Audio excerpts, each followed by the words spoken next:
El diseño de un automóvil es una preocupación de casi todos los fabricantes en estos días, y el vehículo debe verse agradable a los ojos del consumidor. Como sabemos, no siempre fue así, y seguro que recuerdas que hasta hace no más de 15 años podías ver vehículos muy feos. A continuación, echaremos un vistazo a cuáles son los coches más feos que se crearon hasta la fecha. Número 6. Reliant Robin.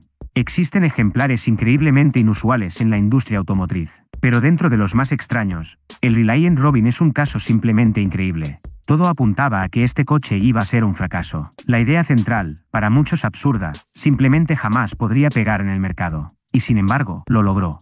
Todo comienza con Reliant Motors, una empresa británica que desde 1932 se dedicó a producir vehículos para un nicho que muchos llamarían inexistente: coches o motos de 3 ruedas y deportivos.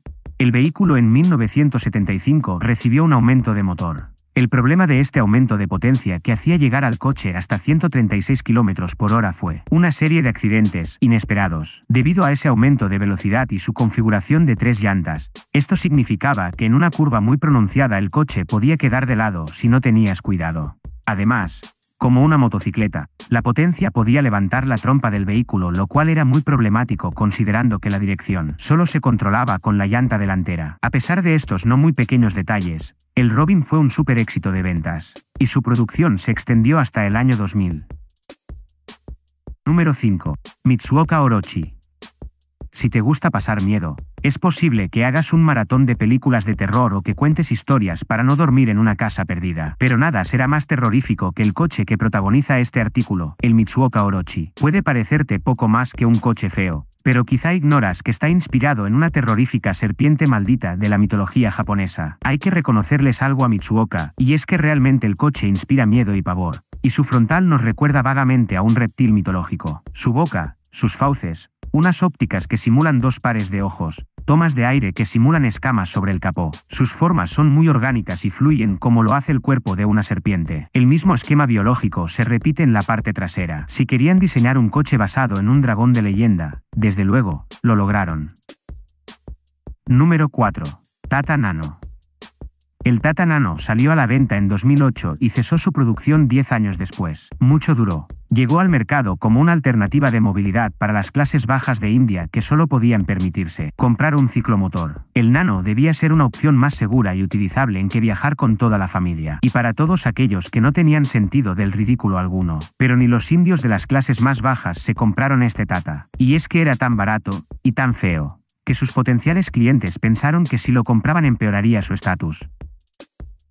Número 3. Renault Avantime. Tuvo una vida de apenas año y medio. Nació con el siglo XXI y con una estética más que discutible, con una zaga cortada que también lució la primera generación del Megane. Por lo demás, mostraba otros aspectos que se pusieron a sí mismo en entredicho, como las entradas de aire sobre los faros delanteros, la ausencia de pilar B o ese cierto aspecto de coupé que no parecía encajar en un monovolumen, con una longitud de 4,64 metros y una anchura de 1,82 metros. Número 2. Fiat Multipla. No debe haber nota que hable de los autos más feos de la historia sin nombrar al Fiat Multipla. Y es que en este particular vehículo convivieron un diseño poco digerible y algunas innovaciones sorprendentes, que sin embargo no lograron perdurar en el mercado luego de su discontinuación una década más tarde. Ser tan ancha tenía una razón fundamental: albergar a 6 pasajeros en 2 filas de asientos, con butacas individuales, algo nunca antes visto en un vehículo de sus dimensiones. El objetivo de Fiat era crear un vehículo que sea espacioso y práctico, apto para uso familiar. Su particular diseño, que mirándolo de frente parecía que fueran 2 autos en uno, generó polémica, aunque tenía una función poco conocida. La misión principal era garantizar la seguridad de los pasajeros en el habitáculo. Además, los 4 faros frontales resultaban prácticos. Por dentro, el objetivo se cumplió. Con 2 filas de 3 asientos se logró generar mucho espacio entre los pasajeros, aunque la postura del conductor era un poco agobiante, teniendo la palanca de cambios a escasos centímetros del volante. Fiat pensaba vender 40.000 unidades el primer año, pero el resultado lo sorprendió. La producción del Multipla cesó en 2010, cosechando un total de 2,7 millones de ventas en todo el mundo. Número 1. Aurora.